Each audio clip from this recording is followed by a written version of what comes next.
une espèce de société où donner des choses, ou des vêtements, des choses comme cela, des vieilles chaussures. Nous ne parlons pas de ce genre de charité.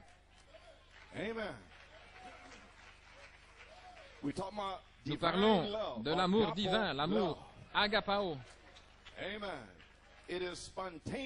C'est l'amour divin, spontané. Maintenant, il y a 9 ingrédients que j'ai pris ici dans 1 Corinthiens 13 de l'amour divin. C'est juste dans les Écritures ici.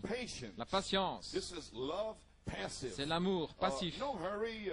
Il ne se dépêche pas, il a de la longanimité, il supporte, il croit, il espère et endure tout. Vous voyez cela dans le verset 4.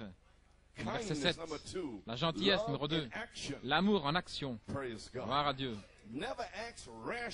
Il n'agit jamais de manière rude ou brutale.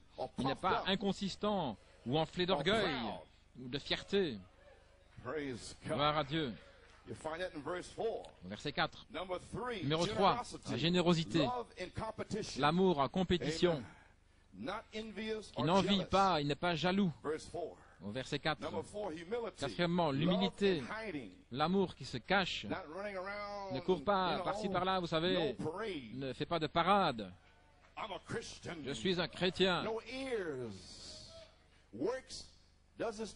Il travaille, voyez-vous, il fait ce qu'il a à faire et puis il se retire. Il sort de la scène après avoir fait ses bonnes œuvres, il dépose la nourriture et puis il s'en va. Il ne reste pas là en disant comment est-ce que ça goûte, est-ce que vous aimez ça? Vous voyez, non, il est parti. Gloire à Dieu. Ne cherche pas des médailles ou le mérite. Vous me saisissez? Parlez dans le naturel pour que vous puissiez me saisir. Numéro 5, la courtoisie, l'amour dans la société. Courtois, n'agit pas de façon malhonnête, mais est toujours poli. Il ne pousse pas, il ne tire pas, il est toujours poli à la maison. Toujours les mêmes. Il n'aime pas seulement ceux qui sont aimables, mais aussi ceux qui ne sont pas aimables, toutes les classes, toutes les sortes. Amen. Il n'est jamais impoli ou discourtois. Verset 5. Numéro 6. Il n'est pas égoïste, l'amour dans son essence. Jamais égoïste. Amer ou aigre, mais il cherche seulement le bien des autres. Ne méprise pas les autres, mais relève les autres. Ne les abaisse pas. Gloire à Dieu. Alléluia. Gloire à Dieu. Il cherche seulement le bien des autres. Il ne se venge pas ou il ne cherche pas à se venger. Alléluia. Verset 5. Regardez le tableau là. Montez l'échelle. Où pensez-vous être là sur cette échelle? Gloire à Dieu. Numéro 7.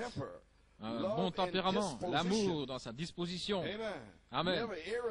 N'étant jamais irrité, jamais plein de ressentiment. Verset 5. Et numéro 8. La justice, l'amour dans sa conduite, qui déteste le péché, n'est jamais content quand les autres font ce qu'il ne faut pas, mais se réjouit toujours de la bonté envers les autres, toujours lent à dévoiler les choses, parce que la charité couvre une multitude de péchés. Alléluia. Il ne va pas chercher les fautes de ses frères et sœurs, mais il les couvre. Alléluia. Toujours désireux de croire les meilleures choses, toujours plein d'espérance et supporte. Versets 6 et 7. Numéro 9, la sincérité, l'amour dans sa profession. Il n'est jamais plein d'orgueil. Ce n'est pas un hypocrite non plus.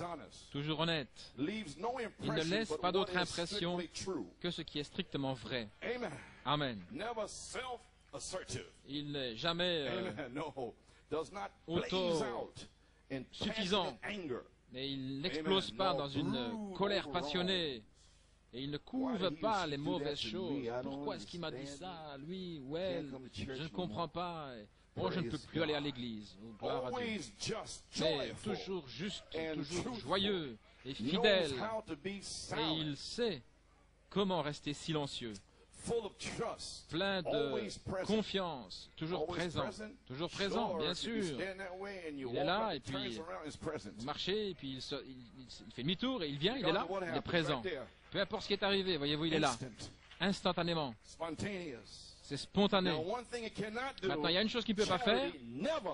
La charité ne faillit jamais. Elle ne peut pas faillir.